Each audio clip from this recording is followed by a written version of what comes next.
Catherine Amirfar. And I'm Cal Raustiala. And this is International Law Behind the Headlines, coming to you from the American Society of International Law. Welcome. This is Catherine Amirfar to another episode of International Law Behind the Headlines. Today, I'm fortunate to have with me Avril Haines, and we're going to speak a bit about the current conflict between the United States and Iran. But first, a bit of preliminaries on Avril. Avril served as the Assistant to the President and Principal Deputy National Security Advisor to President Obama from 2015 to 2017. Before that, she served as the Deputy Director of the CIA, the first woman to hold that position. And she's held a number of senior legal positions in government, including legal advisor to the NSC, assistant legal advisor for treaty affairs at state, and currently she's the Deputy Director of Columbia World Projects, a lecturer in law at Columbia Law, and a senior fellow at the Johns Hopkins University Applied Physics Lab. Avril, thanks so much for being with me here today. Oh, it's my pleasure. So, Avril, I just wanted to review the bidding on the crisis between the U.S. and Iran, and then get your high-level thoughts on some of the questions that I think are most on people's minds. In terms of what's going on currently, I think it's fair to say, and no exaggeration, that the situation changes daily, if not hourly. But here's where we are. So according to an official statement by DOD, the U.S. military took what they call decisive defensive action to protect U.S. personnel abroad, end quote. And they said it was at the direction of the president in the killing of Iranian General Qasem Soleimani. Soleimani was killed in Iraq on January 3rd via targeted drone strike. As many of our listeners may know, Soleimani was the longtime head of a unit of Iran's Revolutionary Guard Corps. And that's been likened to a combination of CIA and U.S. Special Forces. Basically, it's Iran's elite branch that, according to them, performs operations external to Iran to support Iranian interests. And over the years, again, as many of our listeners know, the Revolutionary Guard has been blamed for various operations against American interests. Now, the DoD statement stated that Soleimani, and I'm just going to quote this, was actively developing plans to attack American diplomats and service members in Iraq and throughout the region. He'd orchestrated attacks on coalition bases in Iraq over the last several months, end quote. On January 8th, after the strike on Soleimani, Iran retaliated by firing missiles at two bases in Iraq that housed U.S. troops. According to the U.S. government, the strikes caused minimal damage and no U.S. casualties. Now, Soleimani's killing, which alternatingly the press have referred to as assassination, targeted killing, etc., which we'll get into in a moment, raises a various complex legal and policy issues. And I want to talk to you, Avril, about the nature and extent of the president's authority to order the strike, the nature of the strike itself as a matter of both international and U.S. law. So with that, I want to get into some of the competing characterizations have been Avril. So Iran's ambassador to the UN called the strike an act of war. The U.S. government has characterized it, albeit with, I have to say, some mixed messaging, as an act of self-defense against what they called imminent attacks being planned by Soleimani. But to date, no evidence has been presented. So we may not have all the facts we would need in order to assess, but what would it take for the U.S. to be right here? What would it need to demonstrate in order for the strike to be lawful under international law? Okay, so, I mean, first of all, Catherine, you are at least as expert, if not more expert on these issues, and I'd love to know if you think about this the way I do, as I sort of go through how I've been thinking about it. But as a preliminary matter, I mean, I think just to state up front, I think it is at least theoretically possible that this strike was illegal under international law and even domestic law. It's just hard to tell. It's hard to tell both, as you noted, what the legal theory is from the administration's perspective, and we obviously haven't been privy to the facts which are classified and have been provided to Congress. And what you've heard from members of Congress, obviously, is a lot of folks coming out of that briefing feeling as if they did not hear facts that at least added up to imminence in that circumstance. But regardless of the legal piece, I think the additional question that I know we'll get to at some point is really, was this wise in some respects, and what are the policy implications? But starting obviously with the law, here's how I think about it. I think the U.S. recognizes essentially three scenarios under which international law permits a use of military force on the territory of another state, right? One is a use of force authorized by a UN Security Council resolution, and that's obviously not the case here.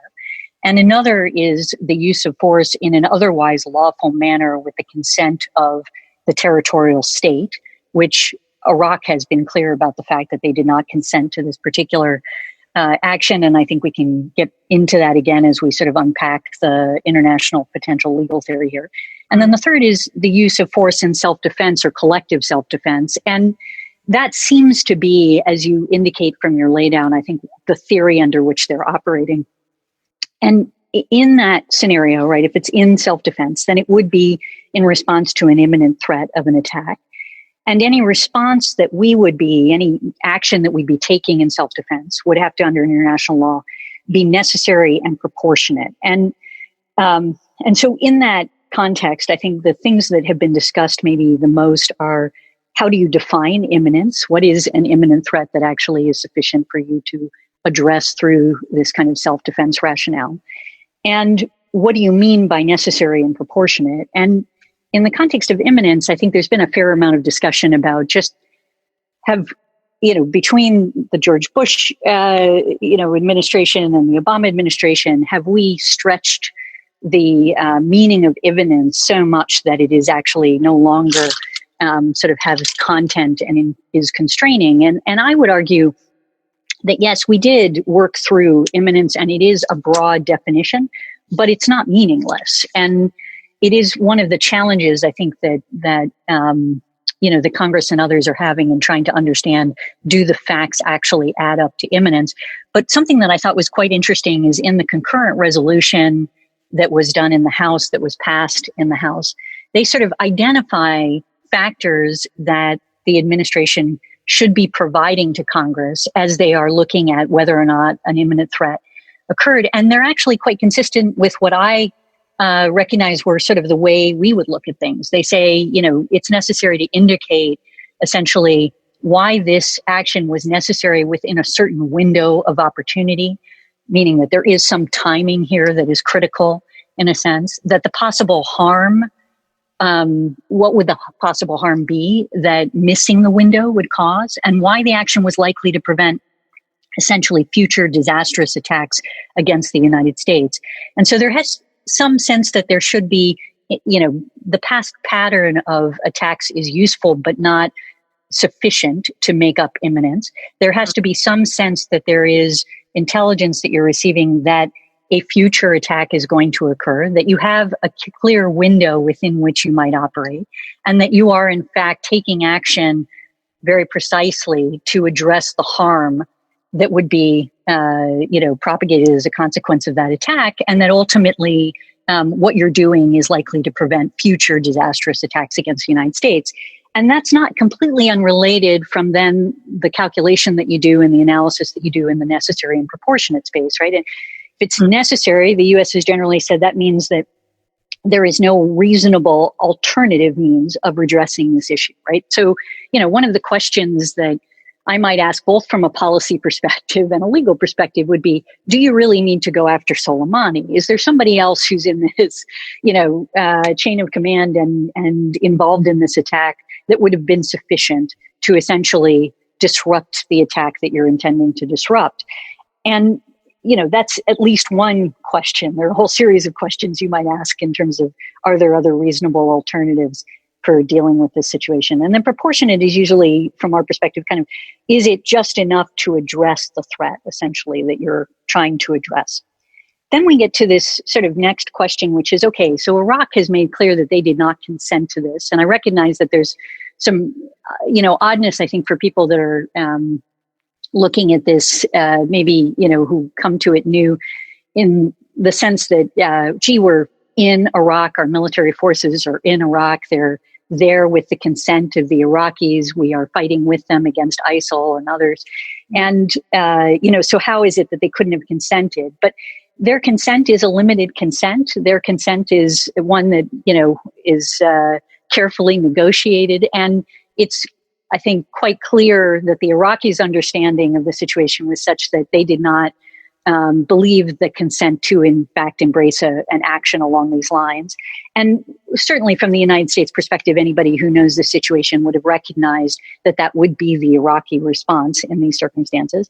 And so the way the United States government obviously has approached this issue in the past, and this is not uncontroversial on an international basis, but it is an analysis that the executive branch has been doing for some time, is that you do this sort of unwilling or unable analysis. In other words, is Iraq actually unwilling or unable to address the threat? And therefore, you then have a basis for taking action over their lack of consent, in a sense. And so that would have to be another part of the analysis in this context. I think that's a sort of a rough frame, and I'd love to know if that's sort of how you think about this as well before we kind of, I think, dive into the domestic pieces. No, absolutely. I think, Avril, it's the perfect laydown of what the complexity of the fabric as both law and policy. I completely agree with that. And as you pointed out earlier, this is governed by a very well settled framework in the form of the UN Charter, which has these express rules. But as you've pointed out, in very discrete situations, states have come up with rationales that aren't in the text of the Charter, but nevertheless relied upon. And this unwilling or unable is first and foremost, and was invoked by the Obama administration and other countries.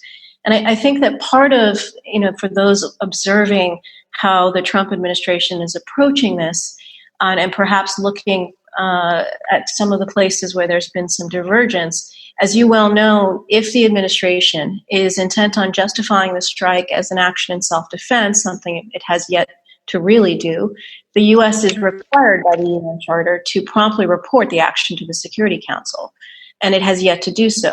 And those I understand they just delivered it. Okay. Well, there you go. Right, the headlines. Did you get a chance to look at what the content was? I didn't. I understand that it indicates that the action was taken in self-defense, but it does not actually name imminent threat in the report. But apparently, it's been delivered. It's late, obviously, but it's but nevertheless there. Well, that is a good development, I would say. I was going to ask you if you think that the administration would actually deliver, because that is what is required. But I'll be interested in seeing what the terms are and the reactions. But it does sound like, to the extent that self-defense was invoked and not much more than that, then we still are at a place where there's a lot of uncertainty as to what evidence or what the specific basis is. And as you point out, if imminence is not part of that narrative and that evidence that's being relied upon, I think that's going to raise some questions as well. I did want to turn to something that President Trump said in his speech on Wednesday when he was addressing the situation. And he proclaimed Soleimani was, and I quote, world's top terrorist, personally responsible for some of the absolutely worst atrocities, end quote. As you've heard, the administration has taken a line of speaking about Soleimani, who, in all respects, appears to have been involved in several instances adverse to U.S. interests, and focused on Soleimani's conduct instead of what the U.S. legal justification was in some instances. But as you obviously very well know, the elimination of terrorists via targeted killings, I guess most famously Osama bin Laden, there was Anwar al-Awlaki, a leader of al-Qaeda in Yemen. Both of those are authorized by President Obama. Avril, tell me if you agree with this, but it seems to me, and this is to my knowledge, the strike against Soleimani is the first time that the United States has launched a drone strike to kill a military official of a foreign government.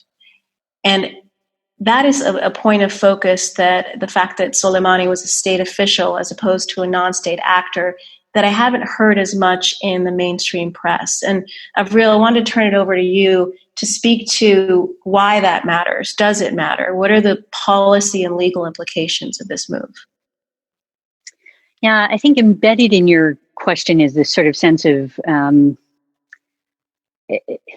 fact that Soleimani sits in this very special place where he is both an operational commander, somebody who has ordered attacks, who has ordered the killing of Americans, in our view, right? And I think you reflected that in your opening remarks of the sort of landscape within which we're sitting, and therefore could be, in a sense, targeted in the context of a military conflict.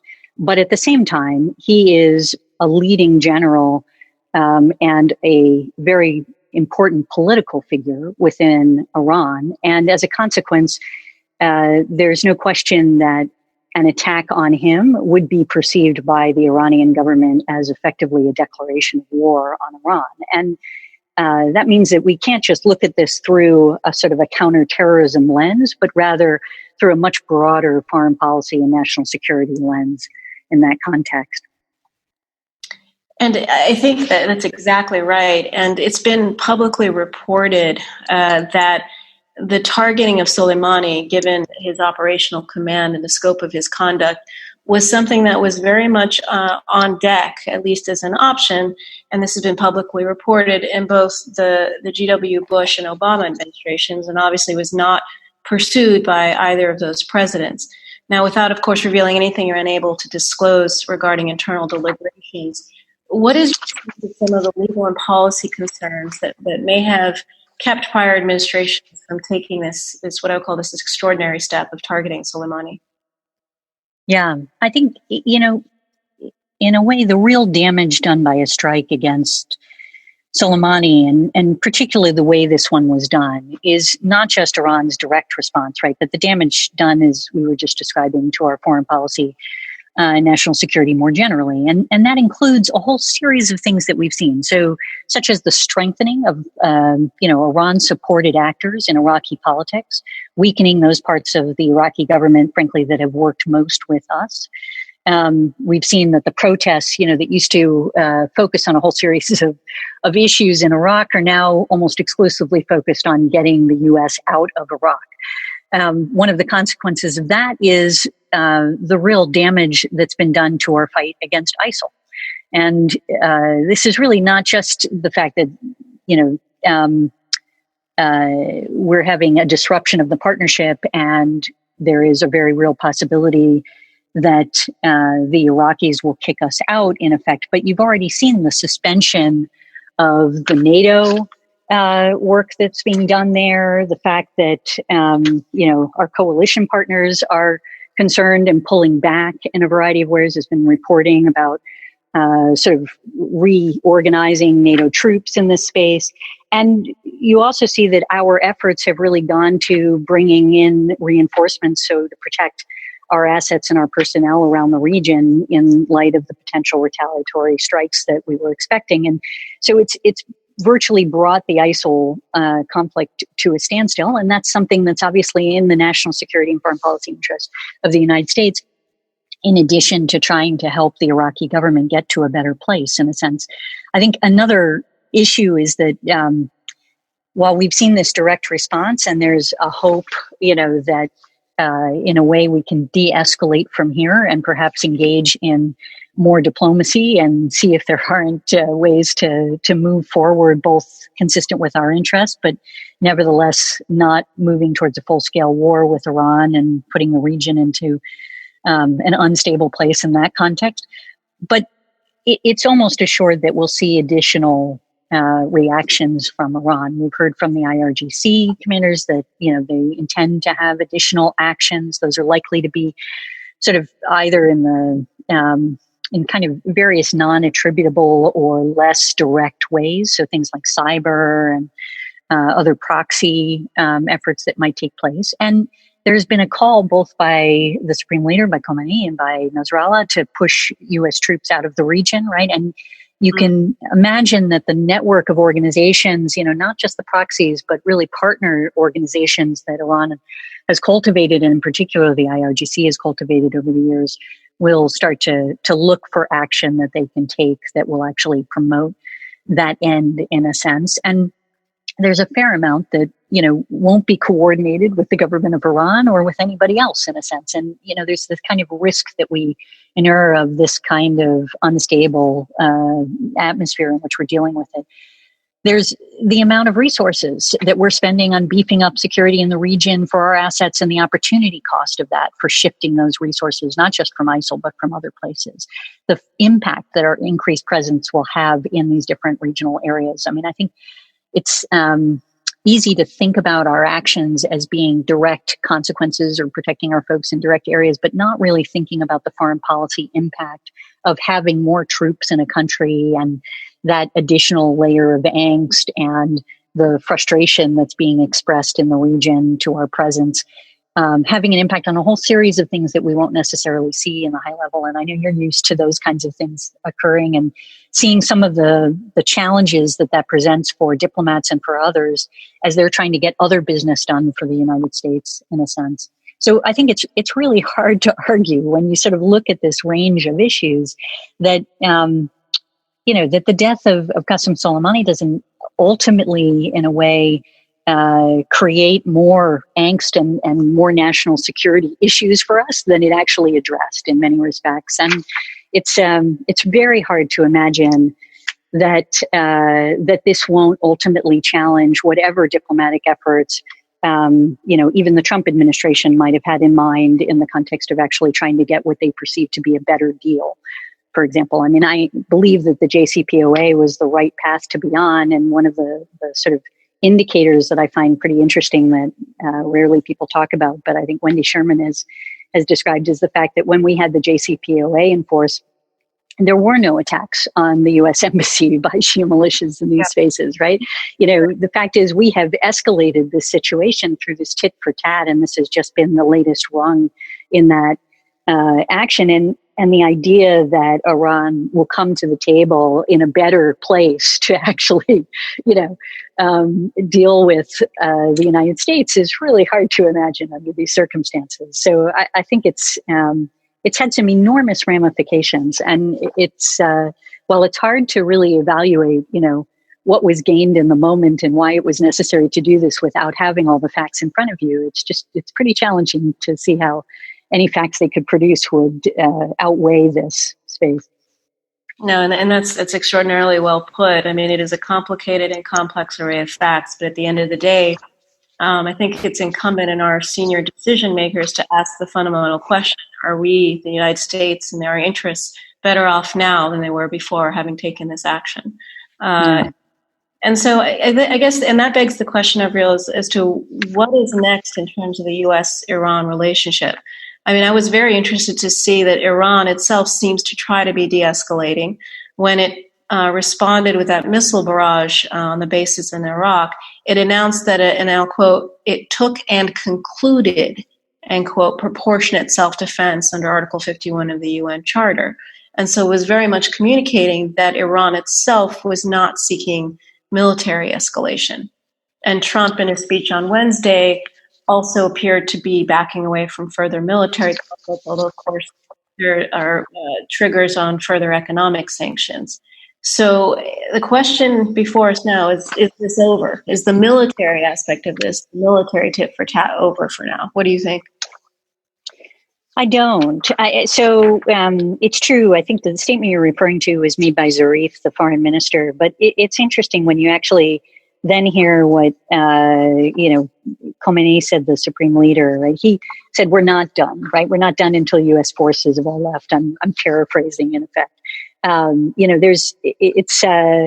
The supreme leader tends to be the last word on these types of things. And you also saw the IRGC commander, wasn't Qasem Soleimani's replacement, but it was another commander saying that they would take harsher revenge soon, right? So there's a variety of statements out there that make it clear that more is coming. And I think that it can be pretty well relied upon. I think the question is, what does it look like, right? So it could look like what we've seen from Iran in the past, but a stepped up version of it. And my guess is that we will see some pretty significant actions, in part because Khani has got to prove himself now as the new leader of the IRGC, right? And, you also have groups like Hezbollah that feel as if they have to demonstrate their own retaliation in response to Qasem Soleimani's death, and then there will be acolytes and others who feel that they want to be in on the action in a sense, right? And I think from an Iranian perspective, they've shown that their interest is largely in the context of sort of attacking our economic infrastructure in some respects. So, we've seen the attack in relation to the Strait of Hormuz. We've seen the Saudi, energy infrastructure attack, other things like that. These are things that are relatively targeted, that are not intended to produce a full-scale escalation, but nevertheless can have an enormous impact on our interests, particularly our economic interests. And, so the price of oil rises or things like that happen, right? Like, it's sort of an interesting space. I think that will be a focus of theirs. And then also just trying to make it as uncomfortable as possible for us to have forces in the region. And I think they recognize that there's not a huge amount of domestic support for our deployments, in this area. And so they will use that to their advantage. It's an interesting kind of sequence of events that I expect will occur as a consequence of this. And if we get pushed out of Iraq, I mean, one of the things that we'll see is not only will Iran push in and have more influence in the government and in Iraq more generally, but also I think you'll see the Russians move in behind us in some respects. So that's something we saw certainly over the last few years of the Obama administration, is Russians, sort of taking some interest and effort to sort of push in to have more influence in that region, and particularly with the Iraqis. So I think that's going to be a big piece of this game. I think one of the questions is whether or not in continued tit for tats, right, whether or not one of them spirals out of control, in effect. And even though I think that President Trump is really not interested in a full-scale escalation, and I don't think Iran is interested in a full-scale escalation, I think it's entirely possible that we end up in one regardless, because of the pushback that each side will have to take in order to respond and deal with whatever attacks occur and might, get out of control in a sense. And that tends to be the way a lot of conflicts start, to be honest. So it's a particularly dangerous and precipitous time. Indeed. And I want to pivot, and you referenced Iraq several times, but I want to talk a little bit about the Iraqi angle on this, in that obviously, and it's not been the focus of the media attention, but the strike also killed a senior Iraqi military leader. And on one view, absent the U.S.'s ability to demonstrate a legal basis, the U.S. could be said to have assassinated a senior official of a government of an allied state. So what are the implications of this for the U.S.-Iraq relationship? And as you pointed out, there's been a demand that U.S. forces leave. I believe the Prime Minister just today asked for U.S. to send a delegation to discuss withdrawal of U.S. troops. But you've talked about this a bit already, but where do you see the U.S.-Iraq relationship going, and what does that mean for us in the region? Yeah, I think it's very challenging right now politically for anybody, even if May wants us to stay in some respects, right? The Prime Minister that's acting as the caretaker right now in Iraq, it's very hard for him and for others to continue to support our presence in light of the politics essentially around it and the reaction in the country to Qasem Soleimani's death. And so I expect us to be pulling back to some extent, even if it's possible to sort of pull together those partners who are focused on trying to help in the fight against ISIL, the NATO, mission in this sense. It's hard for me to see now that they've suspended. I believe that they require all NATO states to agree to sort of come back essentially in an active space.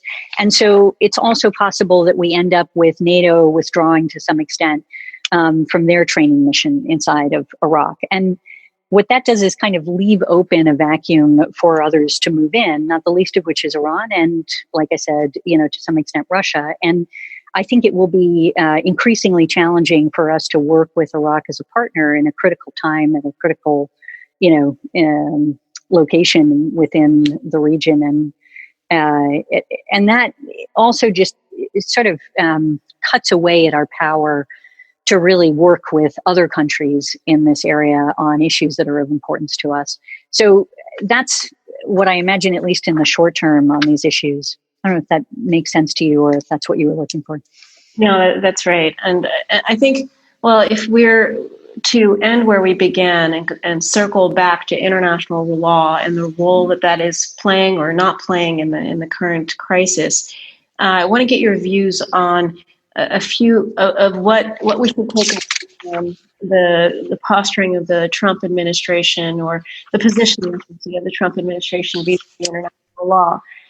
You may recall that President Trump at one point said he could target Iranian cultural sites in response to Iran's any retaliation by Iran. And of course, it was pointed out by many and quite quickly that that's a war crime and prohibited in international law. And in fact, Secretary Pompeo, I think was last Sunday, said that the U.S. would only use force against lawful targets. And I think he was really acknowledging the international legal obligations as implicated by President Trump's statement. So there's at least some public acknowledgement of international legal obligations. As you mentioned, the Article 51 letter was sent, although it's not as in straightforward and consistent a manner that one might expect from the U.S. government. I guess for you is how should the American public view such dialogue from the Trump administration on international law? Is this something that with concern or with hope because international law is being referenced? How should our listenership think about international law vis-a-vis this kind of crisis? Yeah, it's a little crazy, isn't it? I mean, I have been kind of mystified by the way this has evolved, and I obviously believe that we should be concerned, and I suspect you do as well. But as you point out, what's been remarkable, look, Trump made a statement. He didn't just talk about targeting cultural property, which is, as you point out, a war crime, right? And something for which the United States has actually been historically a leader on in developing international law in this area, right? The rules of war oblige parties to an armed conflict to protect and respect cultural property, and attacking cultural property or using it for military purposes is prohibited unless required by imperative military necessity, right? And the reason for a lot of that concern is attacks on cultural property are so much more than the destruction of the property itself, right? They're attacks on the identity, on the memory, on the dignity, the entire populations they produce. They're sort of, to damage our collective history, but also, are designed to escalate things in a way that are just entirely unhelpful to what it is that any of us are trying to achieve, I think, in these areas. And we are party to treaties that, including the 1954 Hague Convention on the Protection of Cultural Property and one of the protocols that deal with this. So there's the President of the United States tweeting that we should do something that is a war crime, that is something that a rule of law that we have promoted in international law. He also said we should take a disproportionate response, I believe, which again, right, is not according to international humanitarian law. And my expectation is that, for example, within the Department of Defense, that those statements were really extraordinarily discouraging. I mean, these are things that the Department of Defense promotes in its military operations on a daily basis. They are training other countries how to comply with the rule of law. It is a constant issue. It's an enormously proud tradition.